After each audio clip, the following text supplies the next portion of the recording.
Welcome to Mystic Sleep Tales, a place where gentle stories and quiet English nights help you find a rest. Before we begin, I would love to know, where are you listening from this evening? Leave a word in the comments below. It is always a comfort to know our listeners are scattered softly across the world. Now, then, settle yourself down. Draw the covers close or ease back into your chair. Let your breathing slow. Let the day drift from your shoulders. Allow my voice to carry you gently into the past, into the warmth and stillness of a baker's kitchen, long after midnight, in a time when the world moved more slowly and bread was made by hand. The hour was well past 12 when the street fell truly silent. All evening, the lane had held a certain restlessness, the last of the public houses emptying their patrons into the cold, the sound of boots on cobblestones growing thinner and thinner until only the echo remained, and then not even that. A thin frost had begun to settle upon the pavements of the town, upon the sills of darkened windows, and upon the iron railings that stood before the narrow row of shops. Gas lamps along the street gave off their low, trembling glow, each one surrounded by a faint halo of mist, as though the night itself were breathing against the glass. There was no wind to speak of, only a stillness that pressed gently upon the rooftops and chimneys, the kind of stillness that belongs to the hours between midnight and dawn, when the world has turned its back upon the day and has not yet considered the next. Halfway along this lane, set between a haberdasher's establishment and a small stationer's shop, stood a bakery. It was not a grand place. Its front was of plain brick, darkened with the soot of many winters, and its single window displayed nothing at this hour but the faintest amber glow from within, a warmth that seeped through the gaps in the shutters and fell in narrow lines upon the pavement outside. Above the door, a painted sign hung motionless in the still air, its letters spelling out the name of the proprietor in a modest hand, though the paint had long since begun to crack and the gilding had faded to a dull ochre. It was the sort of shop that one might pass 100 times without particular notice, and yet which, upon closer attention, revealed itself to be a thing of quiet importance, a place upon which the surrounding neighborhood depended with the same unreflecting trust with which one depends upon the ground beneath one's feet. Inside, the bakehouse occupied the rear and lower portion of the building. One descended 3 worn stone steps from the passage behind the shop counter to reach it, and in doing so passed from the cooler air of the front rooms into a warmth that was immediate and encompassing. The walls of the bakehouse were of old brick, thickened and smoothed by years of heat and the slow accumulation of flour dust, so that they had taken on a soft, rounded quality, almost like the walls of a cave. The ceiling was low and crossed by heavy beams, blackened with age and the residue of countless fires, and from these beams hung a few iron hooks, some bearing cloth for handling hot tins, others left empty and rusted to a dark copper color. The floor was of flagstone, uneven in places, worn into shallow hollows where the baker had stood and shifted his weight through 10,000 nights of labor. To the center of the far wall stood the oven. It was a great brick structure, deeper than it was wide, its mouth a broad arch of blackened firebrick that opened like the entrance to some ancient passage. The iron door, heavy and fitted with a long handle worn smooth by the grip of many hands, stood slightly ajar, and from within came a steady, pulsing warmth, the kind that pressed itself against the skin and settled deep into the bones. The fire had been fed hours earlier, and the coals within had burned down to a bed of glowing embers, red at the center and ashen at the edges, crackling softly as they shifted and resettled. The heat they gave off was not fierce but constant, a deep and patient radiance that filled the room and held it in a kind of embrace. One could feel it upon the face and the backs of the hands, and it carried with it the faint, sweet smell of scorched brick and old ash, mingled with something richer and more alive, the smell of bread in its final stages of baking. The baker himself was a man of perhaps 50 years, though the work had aged him in particular ways that made precise estimation difficult. His arms were thick and roped with the kind of strength that comes not from deliberate exercise, but from years of repeated effort, of lifting sacks of flour and kneading great masses of dough upon the broad wooden trough that stood against the near wall. His hands were large and floury, the knuckles cracked and reddened, the nails trimmed short and kept as clean as the trade would allow. His face, in the low light of the bakehouse, was ruddy and lined, with deep creases about the eyes and mouth, the sort of lines that come from squinting into the heat of the oven and from the habit of concentration held over many hours. He wore a plain cotton shirt with the sleeves rolled above the elbows, and over this a heavy linen apron, stained and dusted with flour, tied at the waist with a knot so familiar to his fingers that he could manage it without thought.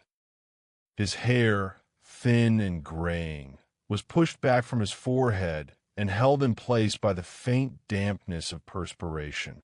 For even in the cool of the night, the bakehouse kept its own season, and the baker moved always within its warmth. He had been at his work since 11 o'clock.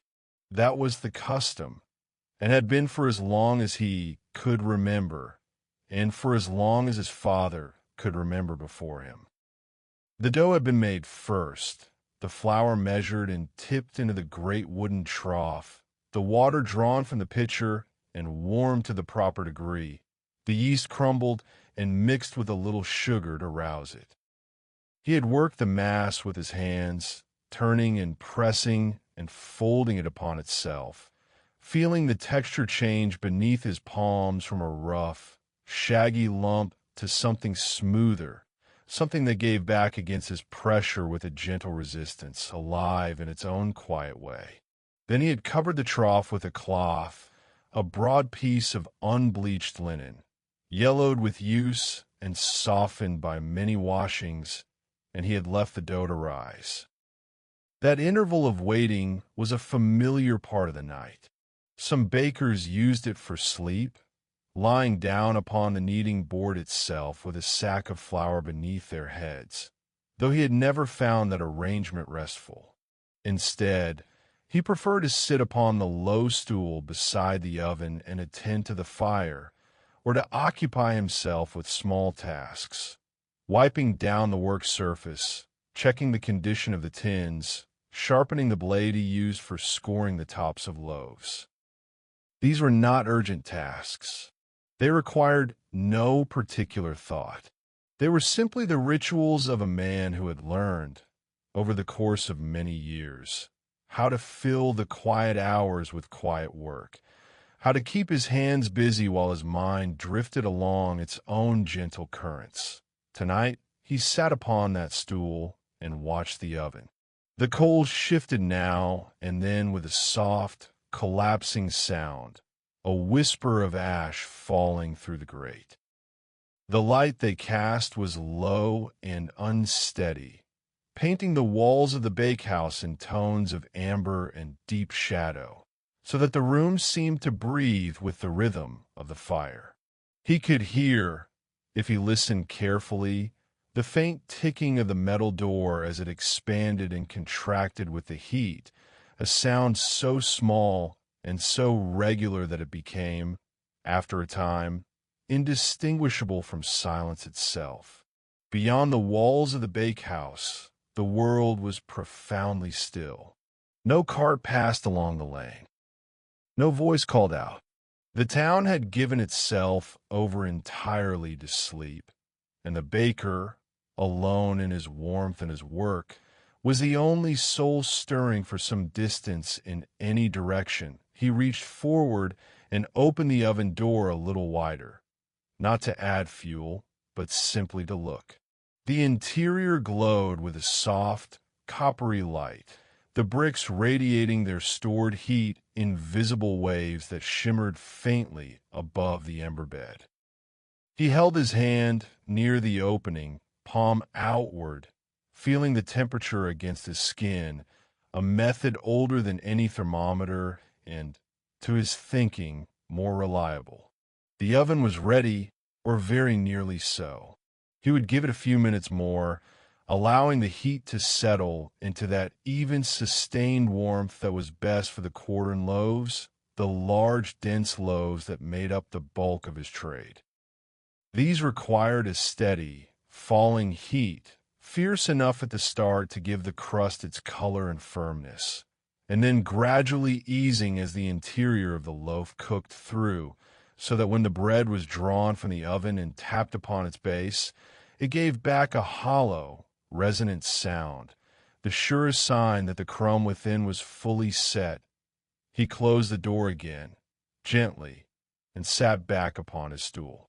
The dough in the trough was rising well. He could tell without looking, simply by the faint, yeasty sweetness that had begun to fill the room, a smell both familiar and endlessly pleasant, like the scent of warm earth after rain. The yeast was doing its work, feeding upon the sugars and the flour, releasing its slow breath of gas, pressing the dough upward beneath the cloth in a motion so gradual that it could not be seen, only discovered, as one discovers that a shadow has moved when one looks away and looks back. He would check it soon, pressing a floury finger into the surface to see whether the indentation held or sprang back, a test that told him, in a language of touch, whether the dough had reached its proper state. But for now, he simply sat. The warmth of the oven wrapped around him like a second skin. The light was low and steady. The silence was complete. And in that completeness, the bakehouse became a world unto itself, sealed away from the frost and the darkness outside, a place where time moved not by the clock, but by the slow expansion of dough and the patient dimming of coals. Above him, through the floorboards and the joists, the house was sleeping. His wife lay in the bedroom at the front of the building, her breathing slow and even beneath the heavy quilts. She had long since ceased to notice the rhythm of his nights, the way he rose from the bed without sound at 10:30, dressed in the dark, and descended to the bakehouse as naturally as a man descending into prayer. It was simply the shape of their life, as fixed and unremarkable as the rising of the sun or the tolling of the church bell on Sundays. She would not stir until 5 or 6, when the first loaves were already cooling upon the wooden racks and the shop was being readied for the early trade. The wooden racks stood along the wall nearest the steps, for shelves of rough-hewn pine, slatted to allow the air to pass beneath and around the bread as it cooled. They were empty now, waiting. Each shelf was long enough to hold 8 or 9 quartern loaves laid side by side, and when full, the racks gave off a warmth and a fragrance that could be felt even in the passage beyond, a slow exhalation of fresh bread that seemed to soften the very air it passed through. The baker glanced at them now, as he often did at this stage of the night, and felt a small, private satisfaction in the thought of what they would soon hold. There was something deeply reassuring in the prospect of bread, in the knowledge that from flour and water and yeast and heat, something nourishing and necessary would emerge, as it had emerged every morning for as long as anyone in the town could recall. He rose from his stool and crossed to the trough. The cloth had risen perceptibly, pushed upward by the swelling dough beneath. He lifted a corner and looked. The surface of the dough was smooth and pale, faintly glossy with the moisture of fermentation, and it had grown to nearly twice its original size, pressing against the sides of the trough with a gentle, insistent fullness. He pressed a finger into the center. The dough yielded softly, held the impression for a moment, and then began, with infinite slowness, to fill itself in again. It was ready. He folded back the cloth entirely and dusted his hands with flour from the small bin beside the trough. The flour was fine and white, milled from good English wheat, and it settled upon his skin like a dry, cool powder, softening the roughness of his palms and filling the creases of his knuckles with pale lines. He plunged his hands into the dough and began to work it, not with the vigorous kneading of the initial mixing, but with a gentler motion, a turning and folding that pressed out the larger pockets of gas and redistributed the yeast throughout the mass. The dough was warm and yielding beneath his hands, smooth as cloth, and it responded to his touch with a kind of obedience, stretching where he pulled and gathering where he pressed, as though it understood the shape it was meant to become. He worked steadily, without haste. The only sound was the soft, rhythmic pressing of dough against wood, and the occasional whisper of flour shifting in the bin. The oven crackled distantly. The coals settled. The room held its warmth and its quiet, and the baker moved within it like a man performing a devotion so old and so deeply learned that it required nothing of the mind, only the willing cooperation of the body. When the dough was smooth and even, he began to divide it. He used a broad, flat blade, its edge dulled by years of use but still sufficient for the task, and cut the mass into portions of roughly equal size, each one destined to become a single loaf. He weighed them by hand, lifting each piece and judging its heft against the memory of 10,000 previous loaves, adjusting with a pinch taken from one and added to another until he was satisfied. Then, one by one, he shaped them. The shaping of a loaf is a thing done almost entirely by feel. The baker took each portion of dough and pressed it flat upon the floured surface of the board, then folded it inward upon itself, tucking the edges beneath with a rolling motion of the wrists, turning and pressing until the piece had taken on the smooth, rounded form of a quartern loaf, its surface taut and its base sealed. He placed each shaped loaf into a tin, the tins greased with a thin film of lard and dusted lightly with flour. And as he did so, he ran his thumb along the top of the dough, pressing a shallow groove that would allow the loaf to split cleanly as it rose in the oven. The motion was unhurried, precise, and deeply habitual, the kind of gesture that belongs to the hands alone and requires no direction from the conscious mind. One by one, the tins filled. He set them in a row upon the board, each one holding its pale, rounded cargo, and covered them once more with the cloth. They would need a final proving, a last period of rising before the oven, and this he was content to wait for. The yeast would do its work in its own time, and there was no rushing it. He had learned that lesson early and had never forgotten it. Bread could not be hurried. It responded not to impatience, but to patience, not to force, but to warmth and stillness in time that he returned to his stool and sat. The bakehouse was very quiet now, quieter even than before, as though the act of shaping the loaves had settled something in the room, brought it to a kind of rest. The fire murmured. The tins stood in their row, covered and waiting. The flour dust hung in the air, visible in the low light as a fine, golden haze, turning slowly, rising and falling with the faint currents of warmth from the oven. The baker folded his hands in his lap and watched it drift. Outside, the frost had deepened. The cobblestones of the lane glistened faintly where the gaslight touched them, each stone rimmed with a thin crust of ice that would not melt until the sun had been up for an hour or more. The windows of the neighboring shops were dark and shuttered, their interiors given over to shadow and cold. Only the bakery showed any sign of life, that slender line of amber light escaping through the shutters, and the faintest thread of warmth rising from the chimney, with the spent breath of the oven met the frozen air and vanished.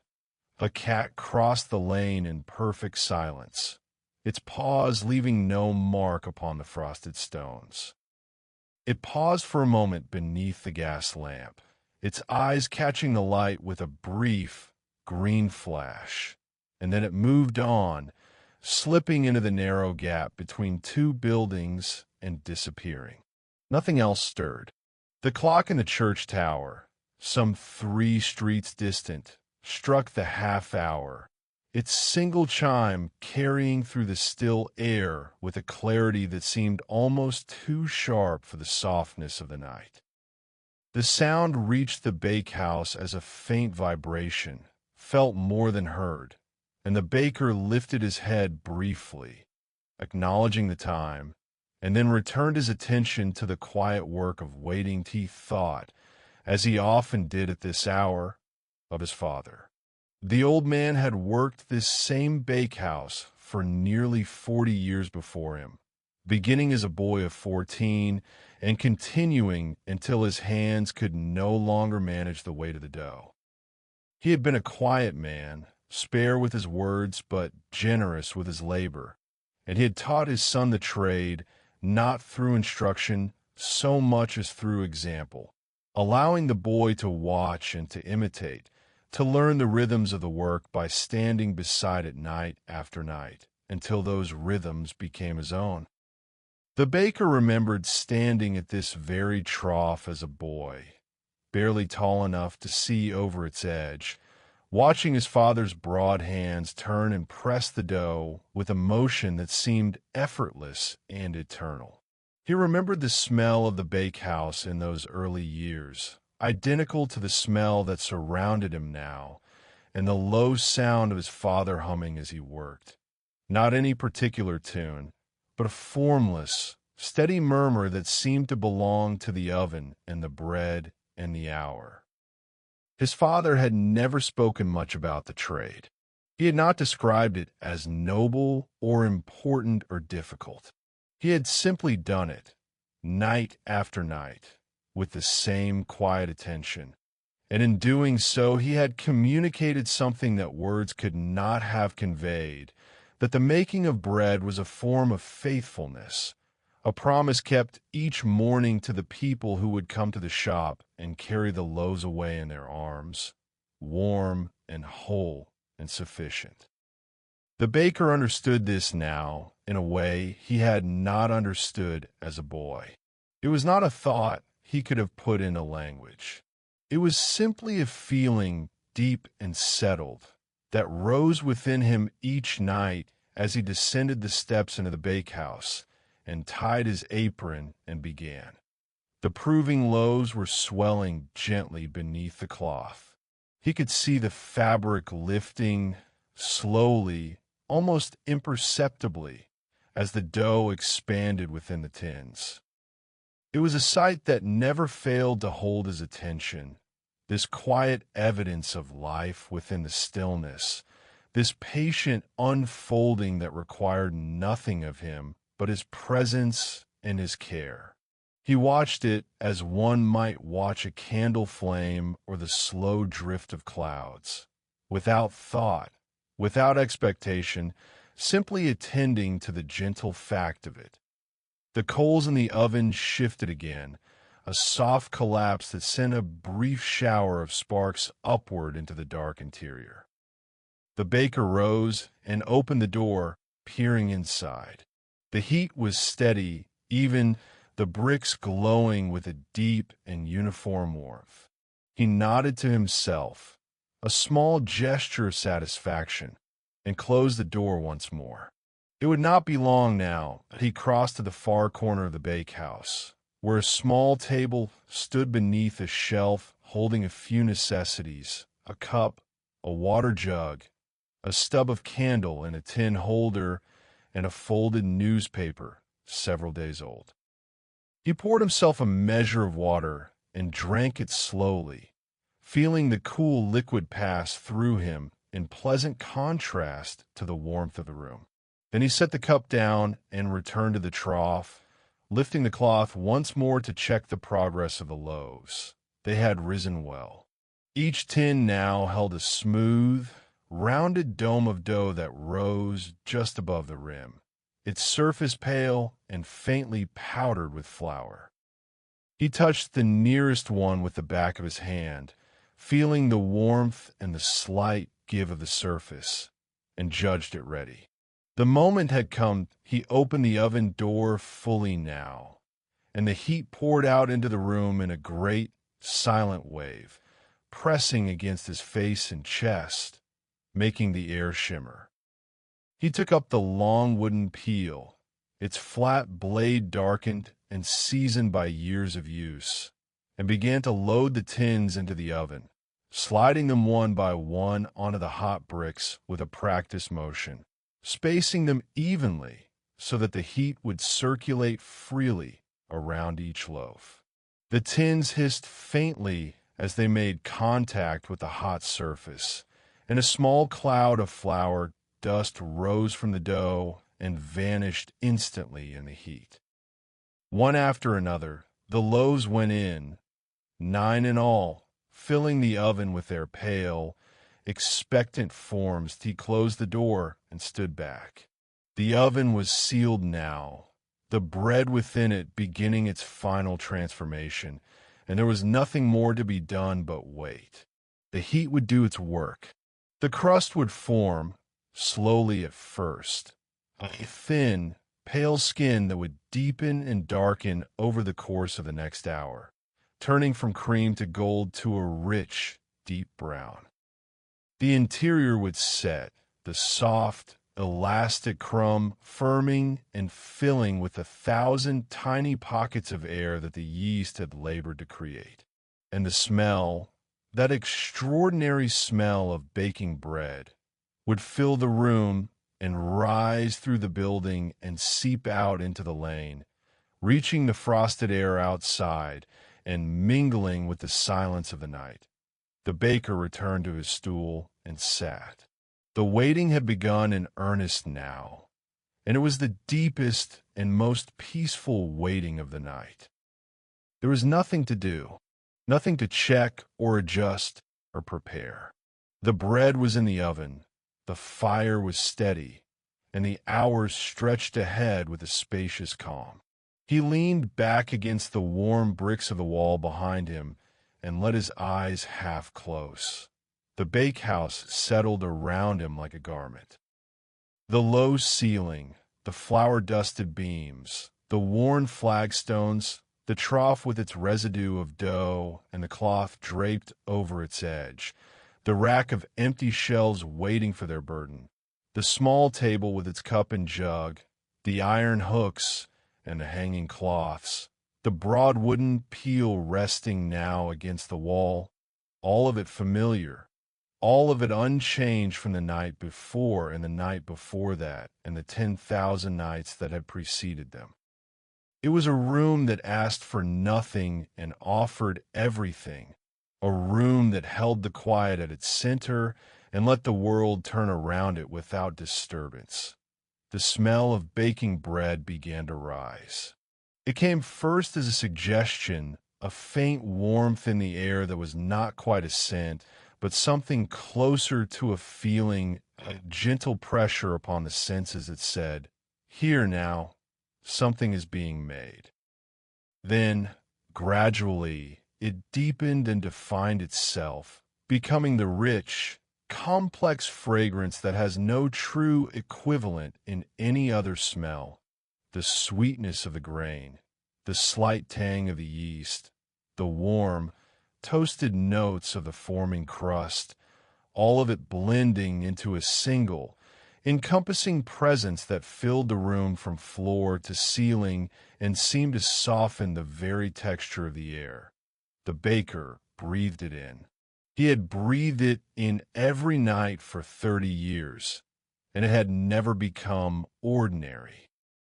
It was the same, and yet always subtly different, shaped by the quality of the flour and the temperature of the water and the vigor of the yeast and 100 other small variations that made each batch of bread, in its own quiet way, unique. He did not think these thoughts in any deliberate fashion. They simply passed through him, carried on the warmth and the fragrance, like memories stirred by music. Outside, the night continued its slow, untroubled passage. The frost thickened. The gas lamps burned steadily in their iron housings, their flames untouched by any breeze. The church clock struck again, marking another quarter hour, and the sound drifted through the empty streets and found the baker in his warm corner, and passed on, and was gone. Somewhere, several streets away, a dog barked once, a single sharp note that hung in the air for a moment, and then dissolved into the prevailing quiet. No other sound followed. The loaves were beginning to color. The baker could tell by the change in the smell, a slight deepening, a hint of caramel beneath the grain, that meant the crust was forming. He had not opened the oven a look. He trusted the heat and the time and his own experience, and he knew that the bread, left undisturbed, would find its own way to completion. There was an art in this restraint, in knowing when to act and when to simply allow, and it was an art that could not be taught, only absorbed through years of practice until it became as natural as breathing that he let his thoughts drift. They moved without direction, settling now upon one thing and now upon another, as leaves settle upon the surface of a still pond. He thought of the morning that would come, of the first customers arriving at the shop, their faces pinched with cold, their hands reaching for the warm loaves. He thought of the boy who came each day from the house at the end of the lane, a child of 7 or 8 who carried a cloth bag and counted out his pennies with grave concentration, and who always said thank you with a seriousness that made the baker smile. He thought of the woman who ran the boarding house on the next street, who ordered 6 loaves each morning and paid promptly at the end of each week, and who sometimes lingered at the counter to exchange a few quiet words about the weather or the price of flour. These were the people his work served, the ordinary, unremarkable people of the town, and in serving them he felt himself connected to something larger than the bakehouse, something that extended outward through the streets and the homes and the daily routines of 100 lives, all of them sustained, in part, by what he made in this room each night. The bread was nearly done. He could feel it in the quality of the heat, a subtle change in the way the oven breathed, as though the moisture from the loaves had been absorbed and the air within had become drier, lighter. He rose from his stool and took up a thick cloth, folding it double, and opened the oven door. The loaves were beautiful. They sat in their tins, risen and golden, their crust split neatly along the grooves he had pressed with his thumb, revealing the pale, soft interior beneath. The color was deep and even, a warm brown that caught the light of the coals and seemed to glow with its own warmth. The smell that rose from them was overwhelming in its richness, a wave of fragrance so full and so good that it seemed to fill not only the room, but the entire house, the entire street, pressing outward through the walls and into the frozen night. He drew the loaves out one by one, using the peel and the cloth, and set them upon the wooden racks to cool. The tins were hot to the touch, even through the cloth, and the bread within them gave off a soft hissing as the last of the moisture escaped through the crust. He turned each loaf out of its tin with a gentle tap, catching it in his palm and setting it right side up on the shelf. And as each one was placed, it gave off a quiet, ticking sound, the crust contracting slightly as it met the cooler air, a sound like the settling of a house at the end of a long day. 0.9 loaves stood upon the racks. 9 warm, golden, fragrant presences that filled the shelves and the room and the night with their simple, sustaining goodness.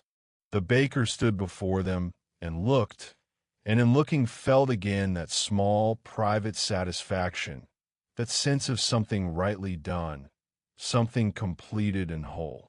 It was not pride exactly. It was quieter than pride. It was the feeling of having kept faith with the night, of having answered its silence with bread. He did not hurry to begin the next task. There would be rolls to make and perhaps a batch of cottage loaves for the Saturday trade, and the oven would need feeding again before long. But for now, he let the moment rest. He stood in the warmth of the bakehouse, among the cooling loaves and the flour dust and the dying light of the coals, and he breathed, and he was still. The street outside had begun, imperceptibly, to lighten. Not with any visible dawn, for the sky was still black and heavy with frost, but with a quality of expectation, a sense that the night had passed its deepest point and was now, slowly, turning back towards the day. The gas lamps seemed a fraction brighter. The frost upon the cobblestones held a faint, crystalline gleam that it had not possessed an hour before. Somewhere in a house not far away, a clock chimed 3, and the sound moved through the town like a gentle hand laid upon a sleeping shoulder, not waking, but reminding that time had not stopped, that the world was still turning. That morning, in its own good time, would come. The baker returned to his trough. There was flour to be measured, water to be warmed, yeast to be prepared. The next batch would be smaller, the rolls and the fancy bread that the better households expected upon their tables, and these required a finer touch, a different proportion of ingredients, a shorter proving and a hotter oven. He began the work with the same unhurried steadiness that had carried him through the first hours of the night, his hands moving with their own deep knowledge, his mind settled and calm. The rolls were shaped with more care than the quartern loaves. Each one was a small, individual thing, a round of dough no larger than a man's fist, pressed and turned between the palms until it was smooth and tight. He made them in rows upon the board, their surfaces lightly floured, their shapes as uniform as he could make them, though each bore the faint imprint of his hands and was therefore, in its own small way, distinct. When they were all shaped, he covered them and set them aside to prove, and turned his attention to the cottage loaves. These were older in form than the tin loaves, their shape unchanged for generations. A cottage loaf was made of 2 rounds of dough, one set upon the other, the smaller resting on the larger, joined by the pressure of 2 fingers pushed down through the top piece and into the base. The result was a loaf that looked a little like a squat figure with a round head, homely and satisfying, with a crust that formed all the way around and a crumb that was denser and more flavorful than the tin bread. The baker shaped 3 of them, pressing each one together with the care of a man handling something fragile, and set them upon floured peels to prove. The bakehouse had warmed further, the oven fed now with fresh coals that the baker had added from the scuttle in the corner. The new fuel caught slowly, the black lumps of coal glowing first at their edges, then deepening to a fierce orange as the draft of the flue drew the heat upward. The room filled with a brief, acrid smell of coal dust, which was quickly absorbed by the warmer, sweeter smells of dough and bread and flour that pervaded every surface he worked on. The rolls went into the oven first, their smaller size requiring less time, and they emerged 10 minutes later in neat rows of golden spheres, their tops lightly cracked, their bases firm and flat. He set them upon the higher shelf of the rack, where they would cool more quickly, and loaded the cottage loaves in their place. These he watched more carefully, for the uneven shape of a cottage loaf demanded an attentive eye. The heat had to reach the junction of the 2 rounds evenly, where the top piece would brown too quickly while the base remained pale and undercooked. He adjusted the position of one loaf with the peel, turning it a quarter turn to face the hotter side of the oven, and left the others where they were. The time passed. The cottage loaves browned and swelled and filled the oven with their own particular fragrance, a deeper, earthier smell than the tin loaves, with a nuttier quality to the crust. When they were done, he drew them out and added them to the racks, and the shelves were now well filled, the quartern loaves on the lower levels, the rolls above, the cottage loaves standing proudly at the end, their double-dome forms casting short, rounded shadows in the oven light.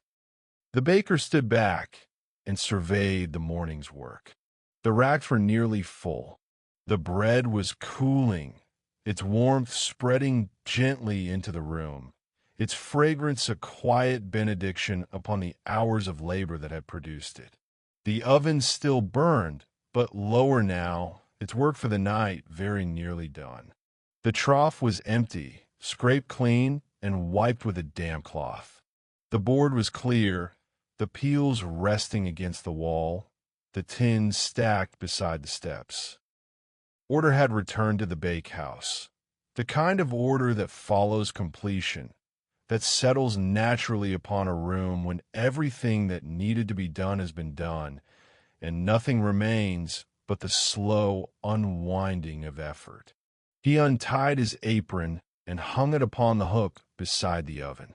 His shirt beneath was damp with the work of the night, clinging to his shoulders and back, and the cooler air that met his skin when he stepped away from the oven's warmth brought a pleasant shiver.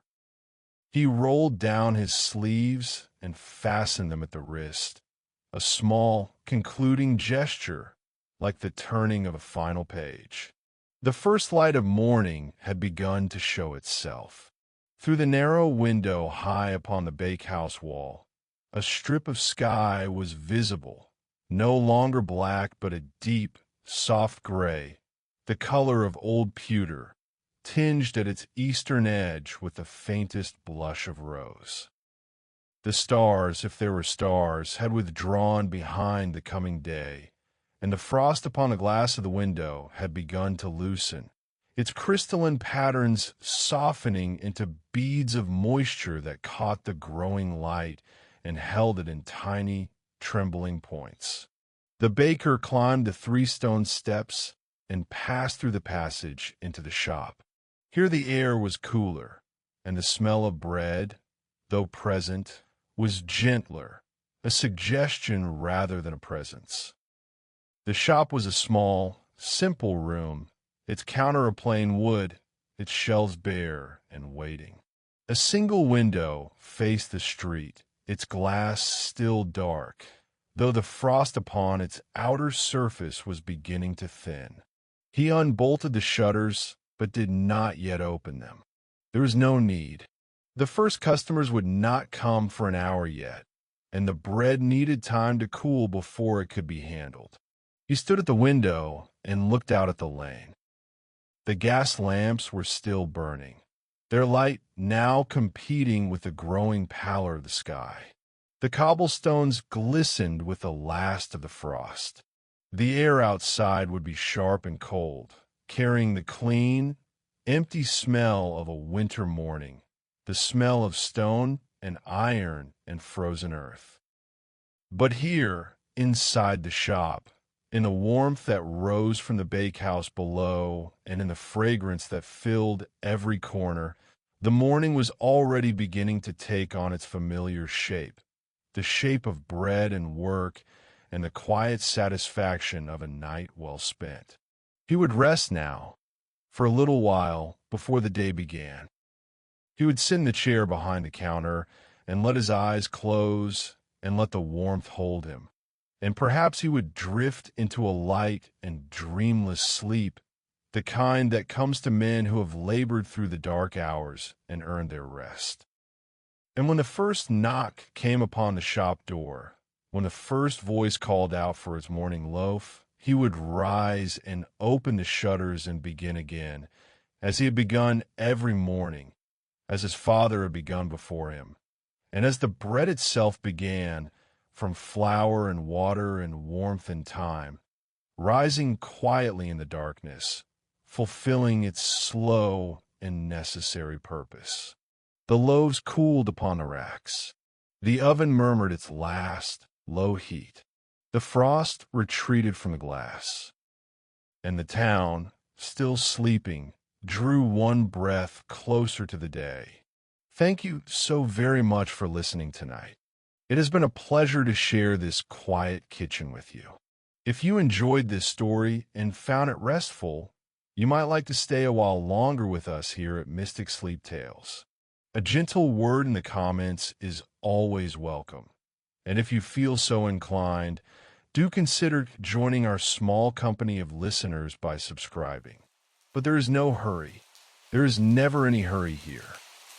Rest well, sleep softly, and we shall meet again some other night in some other quiet corner of the past. Good night.